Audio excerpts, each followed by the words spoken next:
Seguimos en el segundo bloque, está con nosotros Quique Fonseca, persona del INTA, y con él vamos a estar charlando un ratito acerca de todo este trabajo que se viene haciendo desde hace muchísimo tiempo en Feliciano y que de alguna manera queremos reflejarlo a través de la pantalla, las últimas acciones, porque también la cuarentena ha limitado un poco la actividad por todos los protocolos que hay que seguir, pero la actividad de campo no se frena, eso es interesante, por lo tanto queremos escuchar yo siempre digo, a los expertos, a los que saben del tema, a ver cómo lo han solucionado este tema de la pandemia y qué novedades hay en este terreno. Quique, gracias por recibirnos en la casa y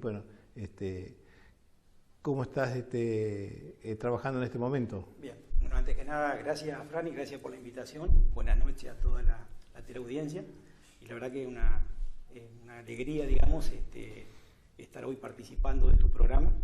Yo creo que hablar de producción, recién escuchaba también, digamos, el bloque anterior, digamos, y yo creo que siempre es bueno la política, pero también la parte productiva, que claro, es en definitiva lo que mueve la economía de una zona, de una región, ¿no? Claro. Así que bueno, nuevamente muy agradecido. Yo traigo unas imágenes que la primera me parece que es, si el señor director lo dispone, vemos la primera para encontrarnos con un organigrama que tiene que ver, ahí está, esa.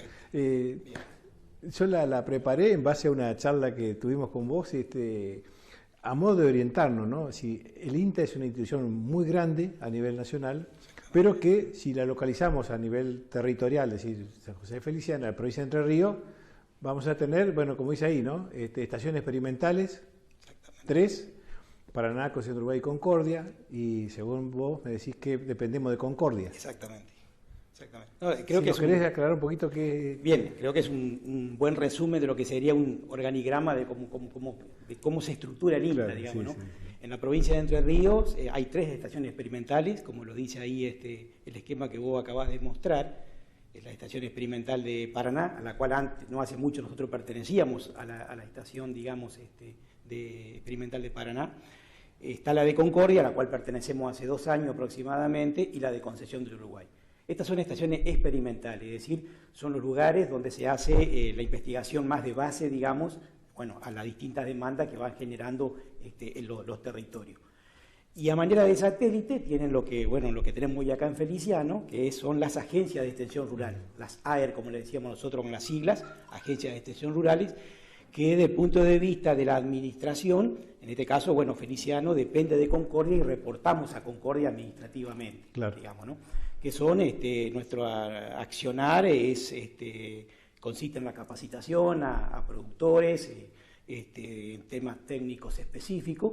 Esa es un poco la función nuestra en territorio. Prácticamente cada departamento tiene una agencia de extensión, digamos, que reporta a esa estación experimental en la cual depende.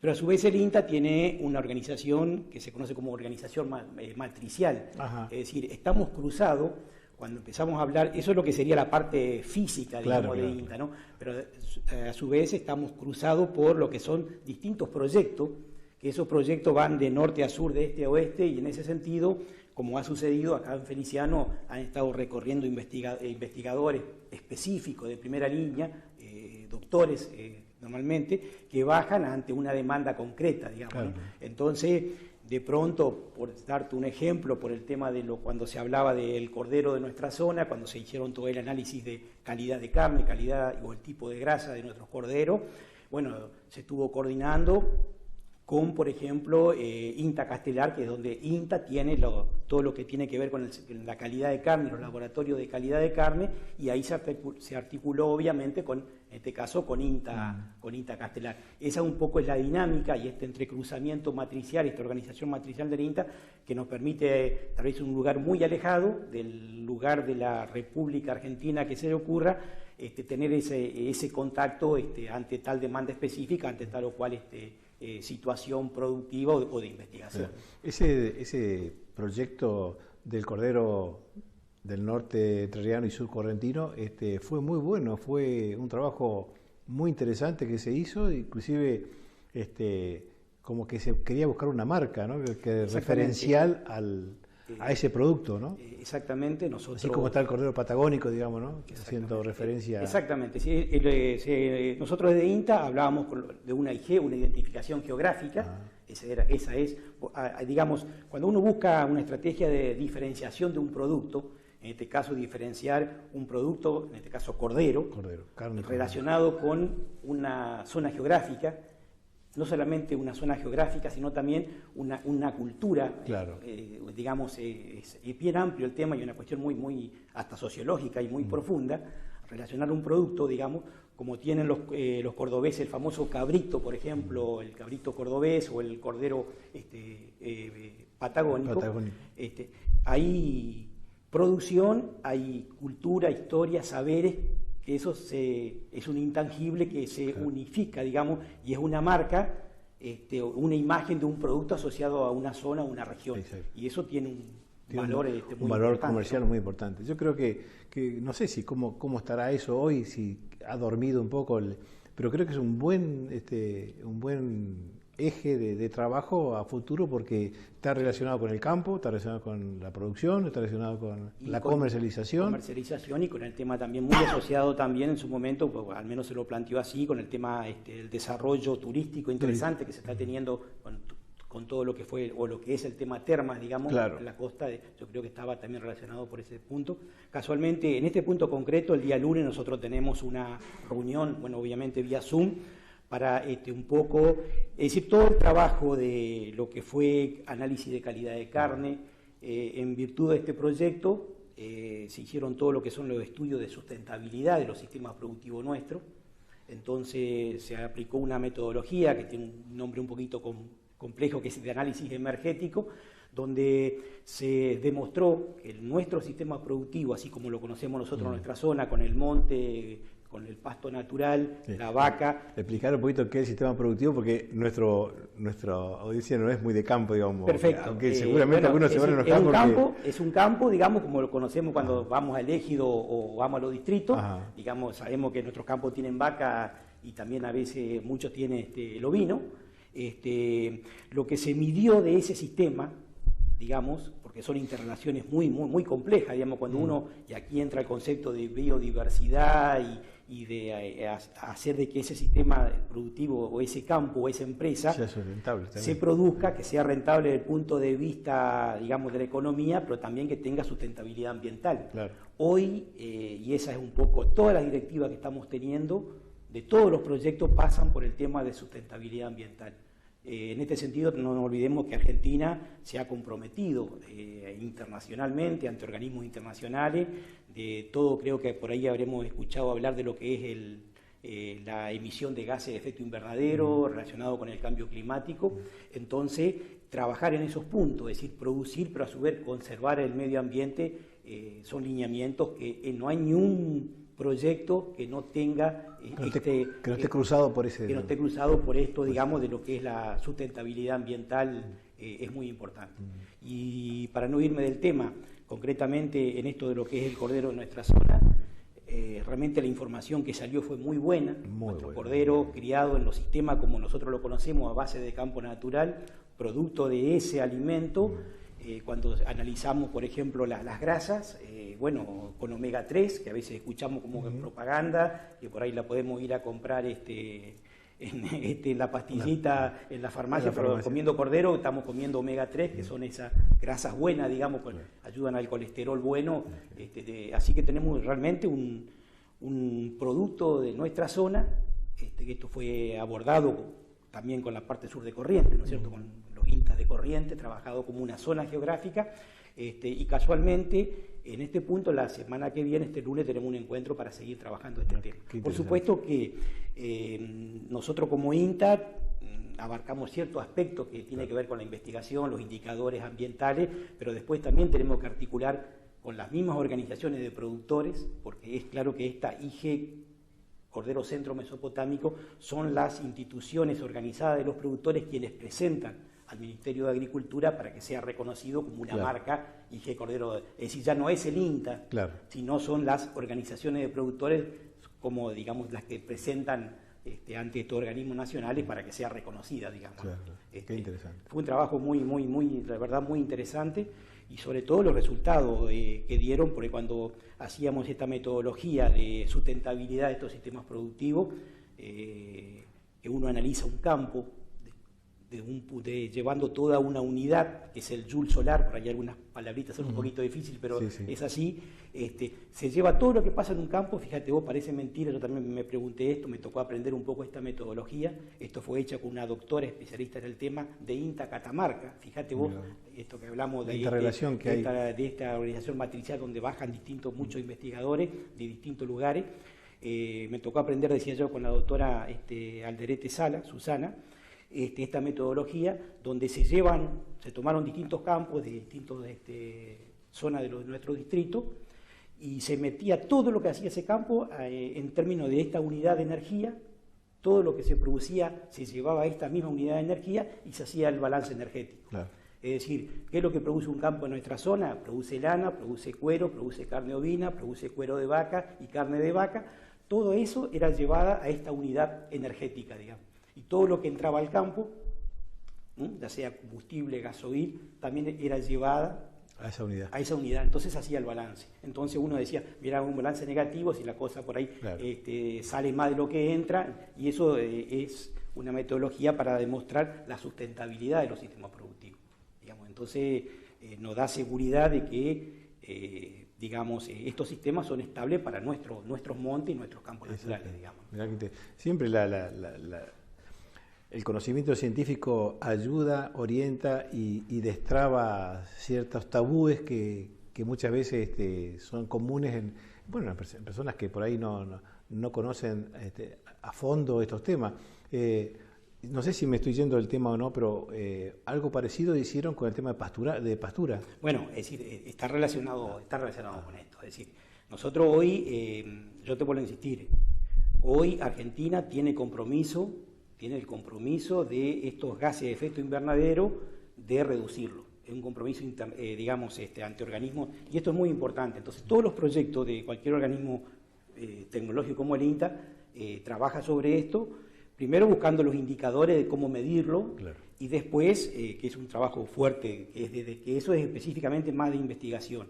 Una vez que se conoce, nosotros como agencia de extensión es intentar llegar y dar conocimiento a las entidades de productores para que a ver cómo nos manejamos con estos temas, ¿no? Claro. Y en este sentido, lo que se viene es eso.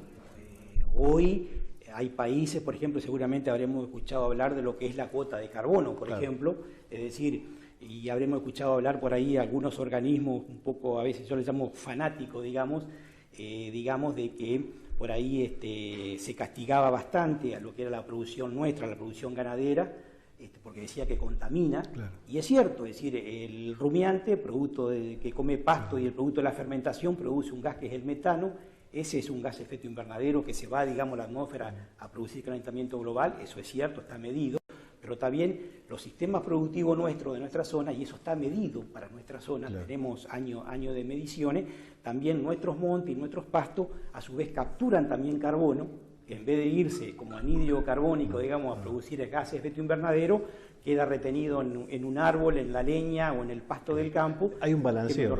Entonces uno habla de, ¿cuál es ese balance? Claro. Claro. Entonces uno puede tener, y en eso en otros países se está trabajando, en tener carne, por ejemplo, balance carbono neutro, que se llama. Entonces, eso tiene un impacto en el mercado impresionante. Y esas son las diferenciaciones de marketing que se está pensando. Yo tengo que salir a vender carne a otros países y te van a pedir cómo andás vos con el balance de carbono. Claro. ¿Sos productor? Eso es lo que ya se está dando. Claro. Incluso hay organización de productores que identifican sus carnes, por ejemplo, que se dice carne del pastizal, por ejemplo. Bueno, en ese sentido yo tengo Silvina, mi esposa, está trabajando en un proyecto en los campos de Federal, con ese tema, con ingeniero agrónomo, y que están haciendo todo este estudio, y bueno, y a ella la convocaron por el tema de las aves como indicadores biológicos de... Bueno, exactamente. Mira, nosotros en estos proyectos pidiendo la sustentabilidad, bueno, que trabajamos con gente que vos conocés, la doctora de Paraná, Sonia Canavelli, sí. A veces es tan complejo la relación cuando uno mete la vaca, el ovino, el monte y los pastos del campo natural, son relaciones muy complejas, que por ahí la estamos conociendo ahora. Sí.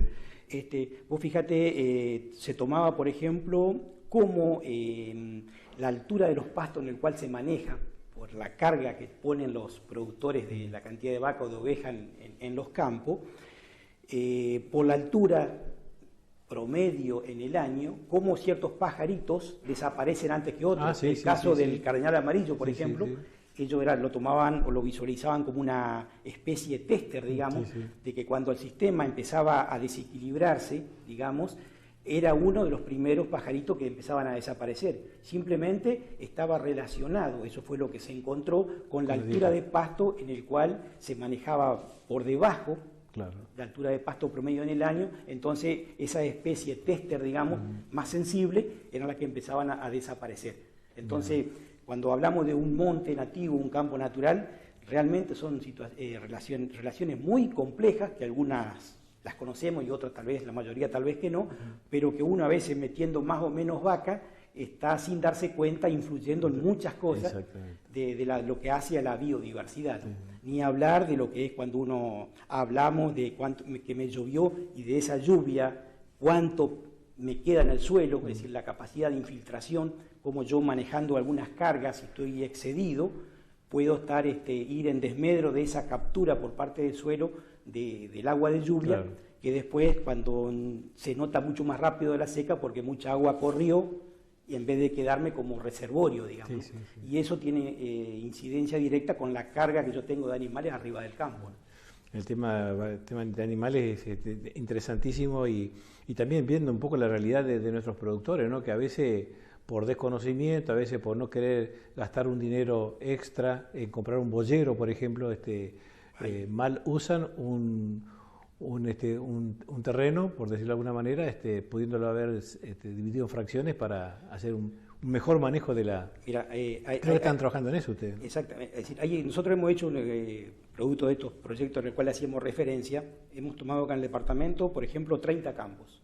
De esos 30 campos se tomaron, gracias a los productores, estamos muy agradecidos porque, digamos, ellos nos permiten y nos abren las tranqueras y por ahí empezamos a manejar información por ahí sensible, digamos, de facturación, cuánto se produce, así que estamos muy agradecidos, eso no es fácil, pero bueno, gracias a Dios y a la confianza y a la relación, eso lo podemos hacer.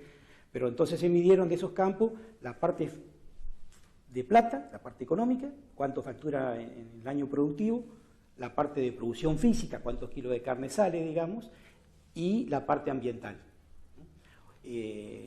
Nos da en el departamento de esos campos, es decir, en general la carga, es decir, la cantidad de animales que tienen los campos, en relación con la que puede soportar, evidentemente están un poco excedidos. Muchas veces, y eso tiene que ver con los datos de otras instituciones como SENASA o la FUCOFA, si uno ve la cantidad, hoy en el departamento Feliciano habrá 120.000 vacas, 120.000 vientre, digamos, es decir, que sería la fábrica de ternero, que si uno ve en el año la cantidad de ternero que salen de esas 100 y piquito de vaca, y estamos un poquito más de la mitad. Quiere decir que en ese sentido estamos siendo ineficientes. Y normalmente la vaca no se preña, no da un ternero al año, que es lo que buscaría el óptimo, digamos, debido a que está faltando alimento para la vaca. Y ese alimento está porque hay una directa degradación de este recurso que cada vez por hectárea me va dando menos pasto.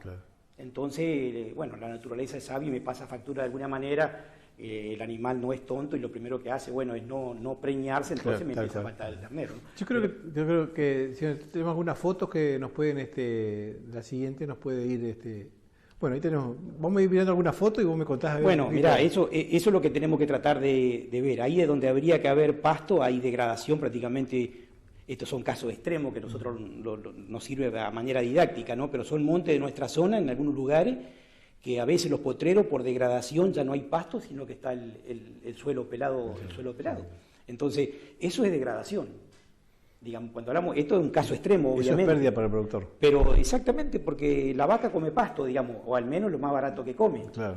Entonces, si uno se puede plantear una ganadería de cría a base de pasto de campo natural, que es lo más barato, y vuelvo a repetir, digamos, proceso de fotosíntesis, luz solar, temperatura y humedad, hay fábrica de pasto. Claro. La vaca come ese pasto. Si no tengo la suficiente cantidad de pasto, tengo que empezar a entrar en un sistema que ya no es tanto de tecnología de proceso, sino de tecnología de insumo. Tengo que empezar a suplementarla. Claro. Significa energía, digamos, o plata que tengo que empezar a gastar para dar de comer a la vaca. Cuando yo la puedo supuestamente mantener de una cuestión mucho más barato. Bueno, estas son situaciones especiales, digamos, por ahí esta foto. Esto es un manejo que hace un campo de la zona aprovechando la zona de bañado. Claro. Es decir, esa foto, no sé, seguramente puede haber la anterior a esa es una situación mejorada de lo que cada una de esas matitas son pajonales que antes, al fondo se ve todavía el pajonal que no está tratado, cómo uno puede empezar a hacer más aprovechables situaciones del campo, en este caso la situación del pajonal, si no la vaca no puede andar o no crece pasto, entonces lo que se hace por medio mecánico o a veces químico. Creo que tenemos la foto. No, la siguiente. Bueno, esa otra foto de degradación, fíjense ustedes ahí, se alcanza a apreciar que hay como por lo menos 25 centímetros de diferencia donde hay pasto de la parte más blanca, ya estoy llegando a un horizonte limoso, que es ese talquito blanco fino, y lo demás por sobrepastoreo y las lluvias fuertes me llevó toda la cantidad de tierra que debería estar. Lo que nosotros decimos tierra negra, tierra fértil. Bueno, es la parte del humo, digamos, claro, la parte donde está la actividad biológica del suelo. Claro. Cuando uno empieza a producir disturbio en los campos, producto de que no hay una relación entre la cantidad de pasto que se produce y la carga que yo pongo de animales comiendo ese pasto, los pastos lindos, los pastos engordadores, los mejores pastos, son los que empiezan a desaparecer. Claro. Entonces uno empieza a ver una regresión de esos pastos buenos y empiezan a aparecer malezas. Esas son lo que se ve ahí, son malezas, ¿no es cierto? Y esto eso amarillo, es un espartillo amargo que se llama, eso tiene la hoja, parece que fueran lijas, prácticamente la vaca no lo come, y empiezan a aparecer ese tipo de maleza que va en desmedro de la cantidad o producción de pasto que me da ese campo. Claro.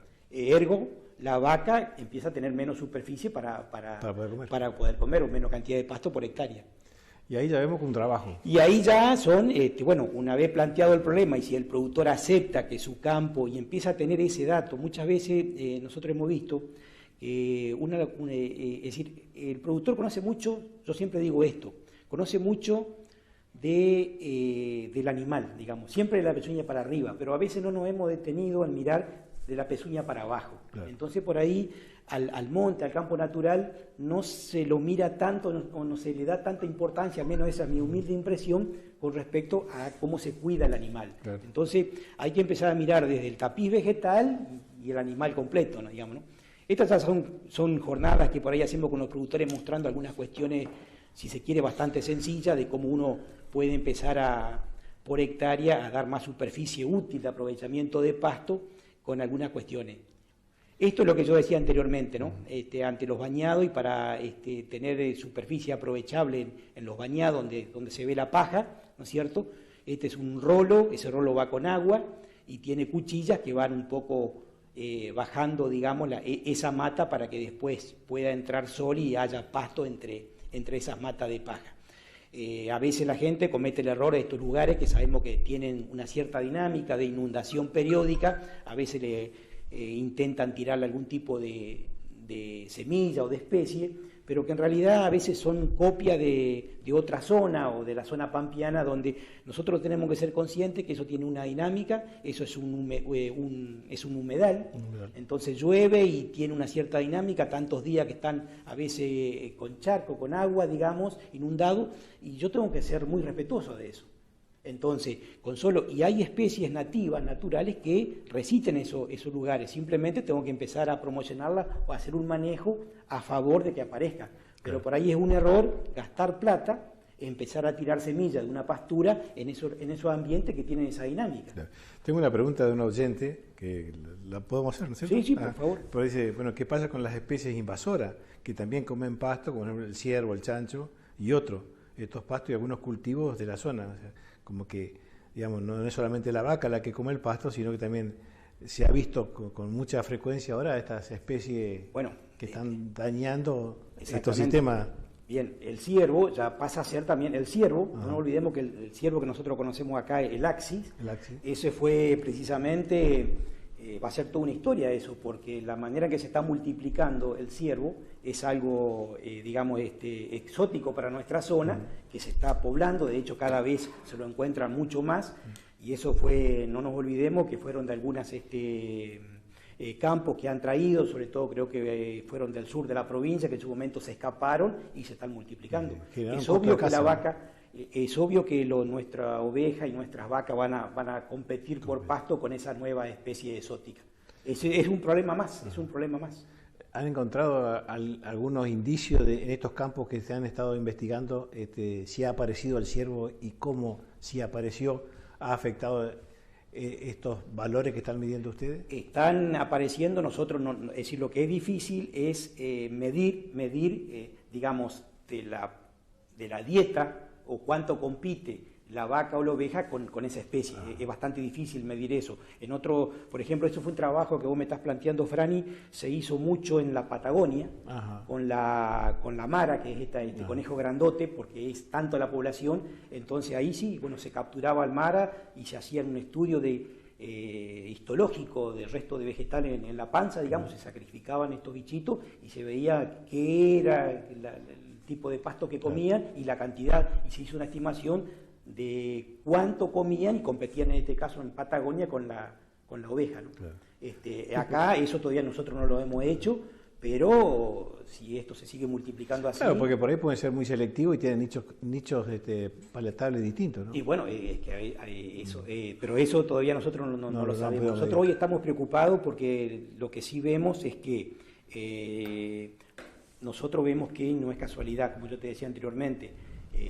Sería una cuestión a corregir por parte de los productores ganaderos, es si yo tengo en el departamento 100 y piquito de 1000 vacas, tener bastante más ternero de lo que tenemos. Eso sería una facturación más para el departamento y más riqueza para el departamento. Claro. Es decir, la pregunta que deberíamos hacernos es cuánto ternero dejamos de tener, cuánto lucro cesante estamos perdiendo, porque la vaca no está en estado, no está en lo suficiente grado de gordura y entonces no se termina obviamente preñando, y dándome el ternero que es lo que busca un campo, un productor, ¿no? Facturar más, ¿no es cierto? Claro. Eso es un poco Quique, ¿hay alguna asesoramiento en cuanto a qué tipo de cultivos son recomendables para las zonas con estudio de suelo, con estudio de pluviometría, así con respecto?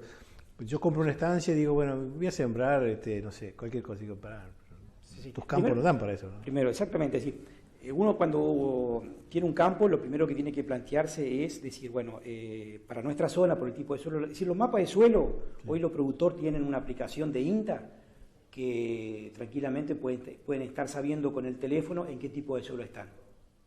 Hay una aplicación, es el visor GeoINTA, que es una aplicación que el productor la puede bajar y ya te digo, si tiene señal puede estar en el campo con un teléfono sabiendo, o si no se va a la agencia del INTA, yo lo ubico, la posición geográfica y veo los mapas de suelo, de manera digital, ¿no? Esa información está.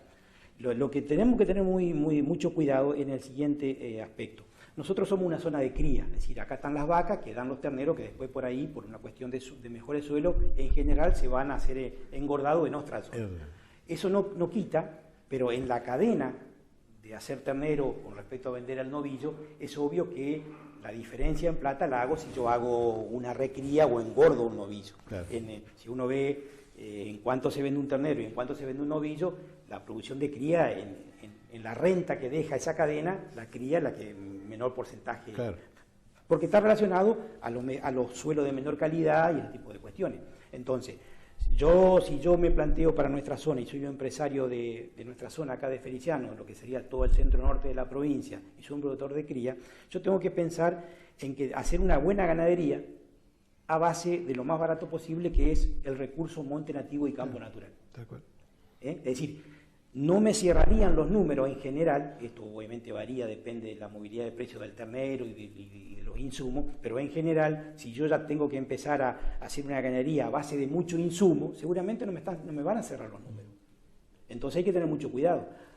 Yo puedo seguir a otro paso, que sigue en la cadena, al ternero lo vendo livianito, vamos a suponer 170, 180 kilos, está el otro paso que sigue de esta cadena, que es la recría. Claro. Si yo le quiero echar a ese ternero un poco más de kilo, es obvio que yo la cantidad de pasto y la calidad del pasto, ya del monte nativo del campo natural, ya no empiezo a tener calidad, ni calidad. Entonces ahí es donde yo tengo que pensar en hacer alguna pastura implantada, algún verdeo, es decir, empezar a gastar plata.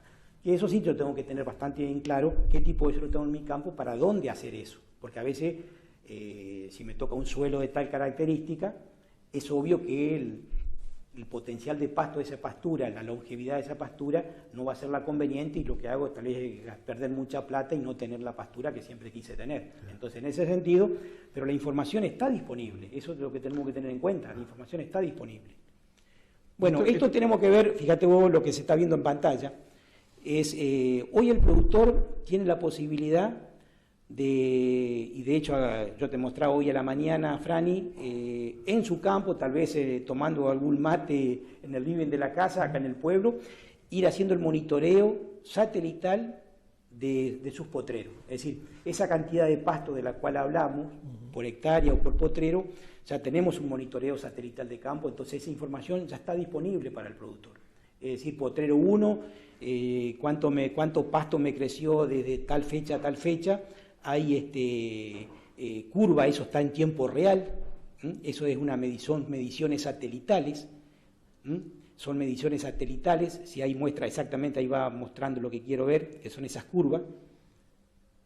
Entonces ahí lo que se muestra una curva, la curva de arriba, digamos, la parte superior, es un potrero, en el eje de las Y, digamos, en el eje vertical, son kilos de pasto, en función del tiempo que yo tengo, digamos, en el eje de las X, es decir, en la línea horizontal. Entonces el productor, haciéndole un clip, pintando en azul, puede ir comparando la cantidad de pasto que tiene.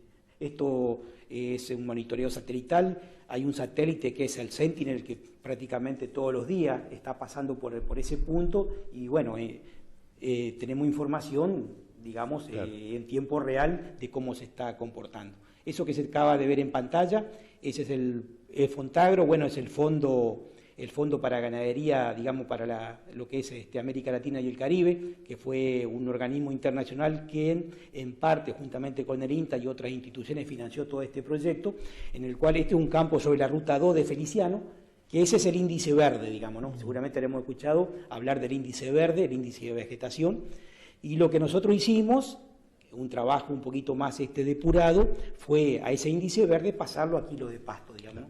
Es decir, hoy el índice verde cualquiera lo puede tener, pero te da una escala de color más verde, más pasto.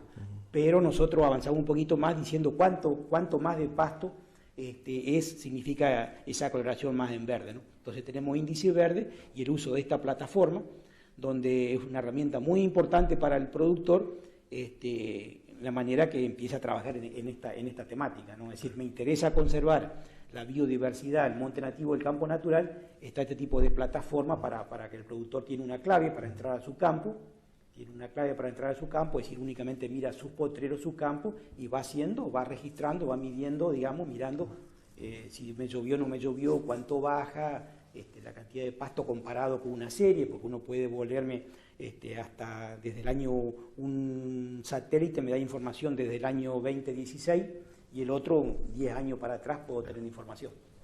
Mira qué interesante. Quique, tenemos poco tiempo ya, pero me quería que charlemos un poquito sobre, la vez pasada yo participé en una reunión, y no me acuerdo cómo es la... Consejo Local. Consejo Local, ahí está. Que nos cuente un poquito, porque es muy interesante esto que digamos, organizaciones puedan controlar el accionar del INTA, ¿no? Bueno, es decir, en el organigrama que al principio hablamos de las experimentales, hablamos de las agencias de extensión. El INTA tiene, como seguramente, no sé si no quiero, digamos, mentir o faltar a la verdad, pero no sé si todas las instituciones oficiales la tienen lo que es el control social.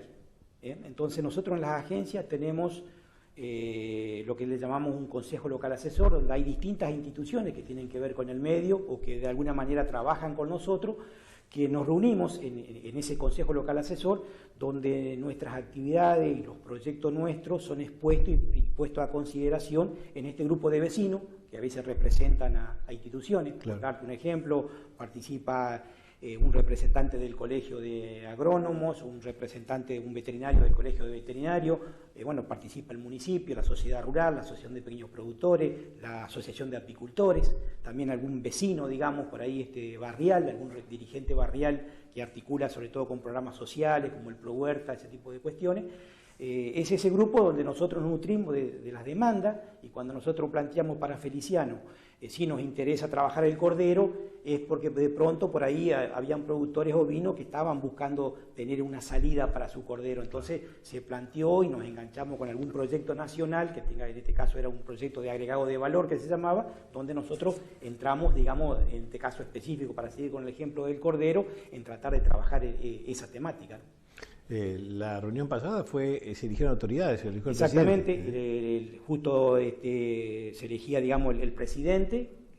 Fíjate vos, eligió, es por primera vez que sale un apicultor, salió Juan Pablo Torres, presidente de la cooperativa apícola, y ahora es presidente de nuestro Consejo Local Asesor, y este Consejo Local Asesor me toca a mí la semana que viene hacer una presentación precisamente de Feliciano, de las actividades nuestras. Tiene las experimentales, tenemos una mesa nosotros en un CLA un poco más grande, en la Experimental Concordia, donde se sientan todos los presidentes de los CLA de las agencias, más otras instituciones como el INTI y otras instituciones propias, digamos, de Concordia, digamos, ¿no? Y ese es el control social que tiene el INTA. Muy interesante. No sé si te quedó algo más. No, simplemente decirte que hay otras actividades, bueno, el tiempo fue corto, sí, pero se está trabajando muy bien en el tema horticultura, el ingeniero Uri y Marcelo Pereira, el técnico Pereira, están trabajando muy bien. Podemos extenderlo un poquito más y miramos la foto porque es muy interesante. El tema batata es para la zona de Feliciano una cuestión muy, muy interesante, y Feliciano ha trabajado muy bien en este tema. De hecho es referente, digamos, la zona de Feliciano, porque a veces se ha mejorado mucho y se trabajó el tema, digamos, de mejoramiento genético. Entonces, niveles de batata, o digamos variedades de batata que antes en chacra no producían más de 4 o 5 mil kilos por hectárea, hoy hay, gracias a esa mejora genética y bueno, y manejo propio del cultivo, hay digamos ciertas variedades que están arriba de 20.000 kilos, y eso para la zona es muy interesante. Y hay productores de Feliciano que han vendido batata a otra zona, digamos, porque ya tienen como una marca puesta por la calidad y los rendimientos que tienen, ¿no?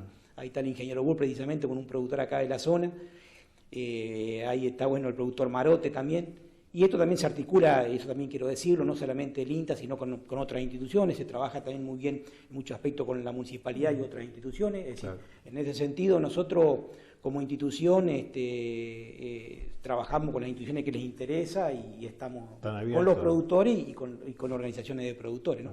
Pero el tema de huerta es muy interesante. Nosotros creemos que el mercado popular es una cuestión muy interesante como salida laboral y hay que apoyarlo. Yo creo que esto es independiente digamos, del partido político que por ahí generó eso. Creo que a la zona le viene bien, sí. Y yo creo que es una vía más, no creo que sea la única, de comercialización de lo que es el mercado popular. Creo que es una cuestión para rescatar. Creo que es muy, muy interesante. Y también quería decir que hay otras actividades muy, muy, muy interesantes, como el tema de la apicultura. Ajá. Y hay una actividad que en Feliciano está tomando relevancia, que no es de nuestra incumbencia técnica, pero que es muy importante para el departamento, que es el tema porcino. Ajá. El tema porcino está tomando es más, yo me animaría a decir que fue una de las actividades que más ha crecido en este último tiempo del departamento Feliciano. Sin duda. En el departamento Feliciano hoy aproximadamente hay 2.500 madres, y bueno, por ahí sé que hay expectativa de ciertas empresas, tal vez con la posibilidad de esto de seguir creciendo, y eso es muy interesante para el departamento Feliciano, como una actividad nueva que va a generar mano de obra genuina, y que seguramente hay que apoyar, ya sea difundiéndolo, bueno, desde el punto de vista técnico también, ¿por qué no? Digamos, nosotros en la agencia no es algo que nos incumbe, una cuestión de capacidad técnica, no conocemos el tema, no hemos especializado en ese tema, pero sí, y haciendo referencia a lo que es INTA, uno puede, si la demanda está, también tal vez, ¿por qué no? Empezar a trabajar ese tema con el tema de capacitación, ese tipo de cuestiones, ¿no? Aunque estas empresas, por el nivel que tienen, ya tienen también por ahí su asesoría privada, ese tipo de cuestiones, ¿no? Claro, sí, porque se mueve mucho dinero.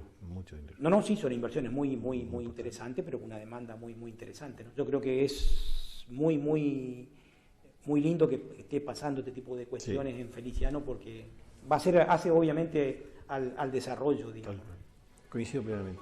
Quique, yo te lo he dicho hoy en la mañana que me gustaría, en la medida de las posibilidades de ustedes, hacer una especie de ciclo de presentaciones acá, de temas específicos como por ejemplo, para poder, bueno, que nuestra audiencia se entere y sepa cómo el INTA está trabajando y en qué está trabajando durante este año, ¿no? Así 4 o 5 charlas que podamos organizar.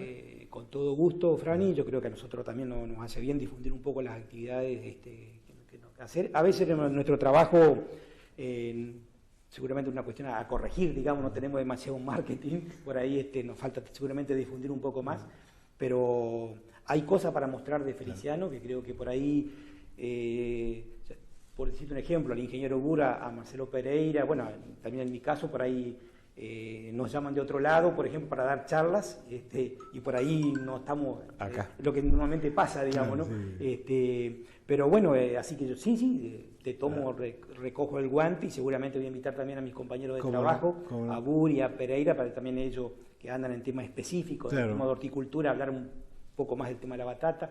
Por decirte, Pereira está trabajando en esto también juntamente con el municipio, un grupo de dulceras, que como les llama a ellos, que a partir de la batata están haciendo dulce de batata, incluso ha tenido repercusión con algunos portales regionales, digamos, de difusión, con ciertas capacitaciones, entonces cosas que por ahí no sé si todos lo estamos sabiendo y yo creo que es bueno difundirlo. Así que bueno, con todo gusto vamos a ir organizando este tipo de cuestiones. Y toda la información que surja y quieren hacer este video, así que por ahí están poniendo, filmando o para conocer alguna actividad, bueno, nos llaman y nosotros vamos, filmamos y después lo pasamos como novedad. Con todo gusto, Franny, me parece interesante, así que ya muy, muy agradecido. Bueno, muchas gracias. Bueno, después del corte viene Hernán.